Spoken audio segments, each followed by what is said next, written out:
मिश्रा राजधानी रायपुर से ही हमारे साथ बने हुए हैं। अमित, ये जो कंज्यूमर कोर्ट का फैसला आया है, इसके बाद तो कंज्यूमर की जो बातें हैं वो मजबूती से कंज्यूमर पक्ष की बातें सुनी जाएंगी आगे बढ़ते हुए, और कंपनी को सुनना भी होगा, क्योंकि फैसला जो है वो कंज्यूमर जिस तरीके से शिकायतकर्ता के पक्ष में आया है उसे देखकर तो ऐसा ही लग रहा है कि अगर आने वाले समय में ऐसा कोई फैसला आता है तो इसके आधार पर और मजबूती से बात सुनी जाएगी।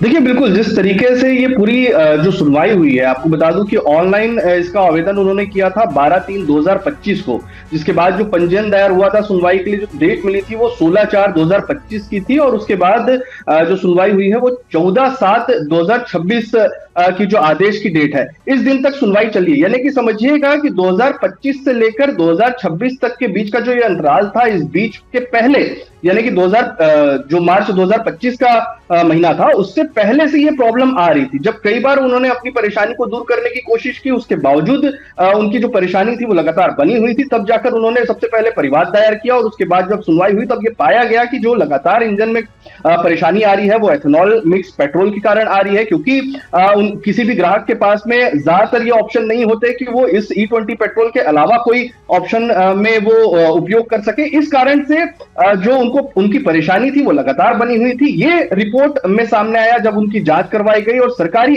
एजेंसियों की तरफ से ये जांच की गई है। उसके बाद जब कोर्ट ने फैसला दिया तो ये जाहिर है कि लगातार जो लोगों की गाड़ियों में परेशानियां आ रही हैं फिलहाल, उसको लेकर अब वो कोर्ट का भी दरवाजा खटखटा सकते हैं। ये फैसला एक मील का पत्थर भी साबित हो सकता है, लेकिन इस पर क्या कुछ रुख होगा, क्योंकि अब तक जो आदेश दिया गया है 45 दिन के अंदर इस आदेश को पूरा करना है, लेकिन अब तक जो एजेंसियां हैं वो लगातार यही कह रही हैं कि किसी भी तरीके से वो इसको कवर नहीं करते हैं इंश्योरेंस में, और इंश्योरेंस में अगर कवर नहीं करते हैं तो वो कहीं ना कहीं उसका सीधा खामियाजा जो है वो भुगतना पड़ेगा जो ग्राहक है उनको। तो ऐसी लाखों गाड़ियां हैं। अब इस पर क्या कुछ फैसला आएगा, सरकार इस पर क्या कुछ करेगी, जनता के बीच जो क्लियरिटी अब तक देखने वाली बात रहेगी। अमित, किस तरीके से इस पर आगे फैसला लिया जाता है। बहुत बहुत शुक्रिया आपका जानकारी के लिए। पीयूष पांडे, आपका भी बहुत बहुत शुक्रिया।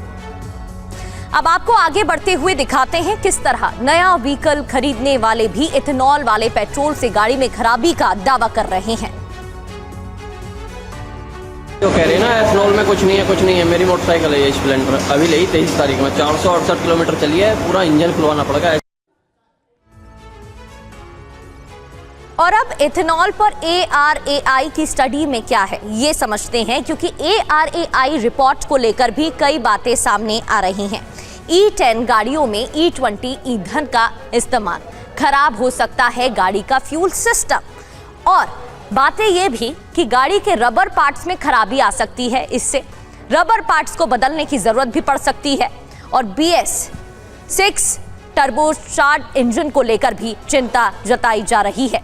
इतना ही नहीं, टर्बो इंजन में 265 घंटे बाद तकनीकी दिक्कत देखी भी गई है।